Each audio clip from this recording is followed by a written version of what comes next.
The Velkarn Empire had ruled the outer spiral for 3,000 cycles, their dominance absolute and unchallenged. When they first encountered humanity's fledgling colonies on the edge of their territory, the Imperial Council barely noticed.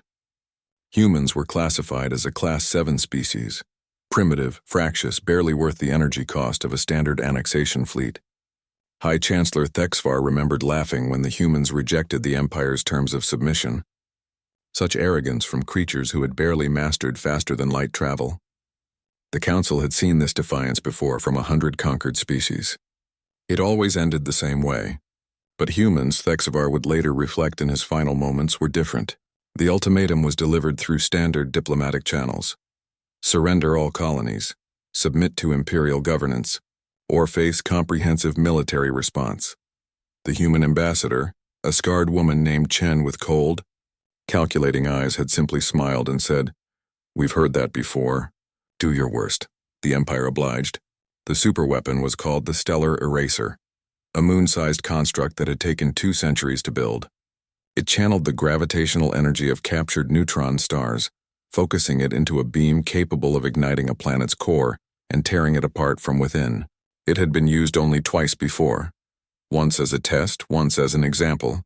Both times, entire civilizations had surrendered within hours. The target was New Nairobi, humanity's most populous colony. 3 billion souls called it home.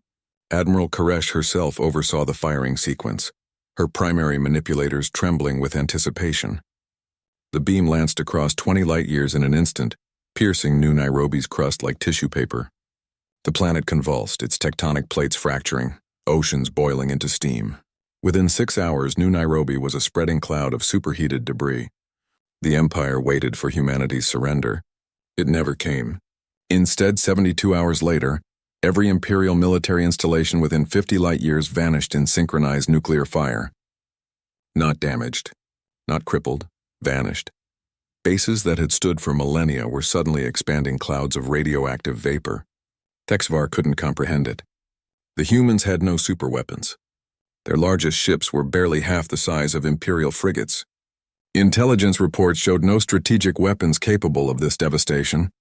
Then the reports started flooding in from the surviving outposts. Thousands of contacts, tens of thousands, all human, all moving at impossible speeds. They weren't warships. They were cargo haulers, mining vessels, colony transports, passenger liners. Every single spacecraft in human territory that could mount an engine and carry a warhead had been converted into a kinetic missile. Pilots sealed themselves into reinforced cockpits with enough life support for a one-way trip, aimed their vessels at Imperial targets, and accelerated.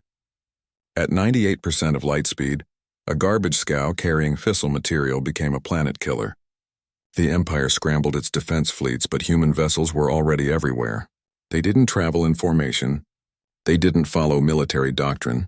They came from every angle, every vector, every shadow in the void. Some carried nuclear payloads.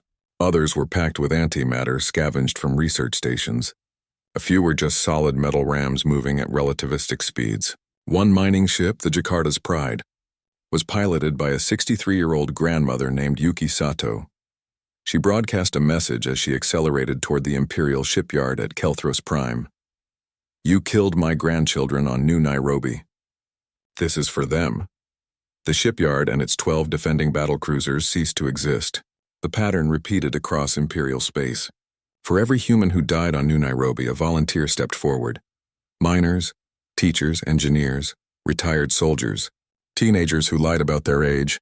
They gutted humanity's merchant fleet, its industrial base, everything that wasn't nailed down. They turned their entire civilian infrastructure into weapons. The Empire learned a terrible truth. Humanity didn't have one superweapon. They had millions of superweapons, and each one had a name, a family, and a reason to fight. Admiral Koresh ordered the Stellar Eraser to fire again, targeting Earth itself. The weapon charged, drawing power from its captive stars. But before the firing sequence completed, 23 human vessels, including a luxury cruise liner and a deep space research station that had somehow jury-rigged engines, slammed into the Stellar Eraser's superstructure at near light speed. The moon-sized weapon didn't explode. It simply stopped being a coherent structure, its exotic matter cores collapsing, creating a localized gravitational anomaly that consumed what remained. In 3 months, the Empire lost what had taken 3 millennia to build.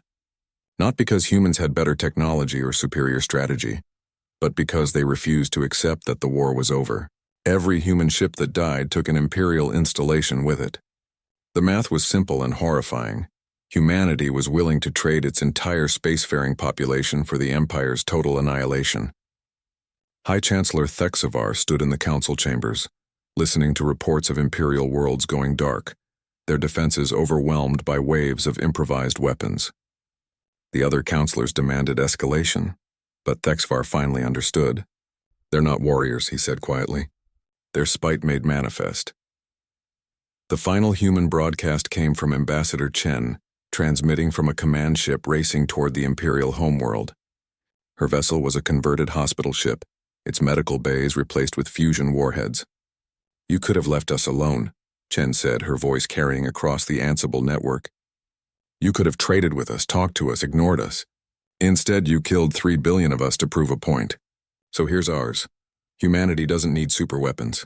We don't need wonder technology or ancient power. All we need is enough spite to strap ourselves to a bomb and the will to reach your doorstep." She paused, and Thexavar could see in her eyes the same cold determination he'd seen at that first meeting. "You fired once. We're firing 1,000 times, and we won't stop until either you're gone or we are." The transmission ended. Thexavar looked at the tactical display showing hundreds of human contacts converging on the Imperial core worlds. Each one was a person who had chosen to die to take the Empire with them.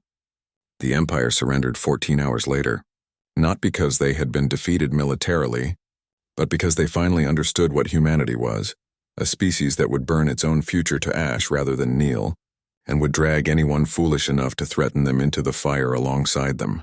The peace treaty was signed aboard the wreckage of an Imperial dreadnought, with human survivors looking at the devastation they'd wrought with hollow, haunted eyes. They had won, but the victory tasted of ashes and grief. Ambassador Chen, who had ridden her ship to within strike range before ejecting at the last moment, stood before the defeated Imperial Council. "Remember this," she said. "Humanity doesn't want to be your enemy, but if you make us one, we'll show you exactly what spite and determination can accomplish." The Empire remembered, the galaxy remembered, and humanity rebuilt, their merchant fleet slowly returning to the skies carrying trade goods instead of warheads. But every spacer, every pilot, every human who ventured into the void carried the memory of those who had turned themselves into weapons. They called them the 1,000 Fires, the souls who had burned themselves out to save humanity's future. And in every human vessel, a small plaque was mounted near the helm. "We fired back.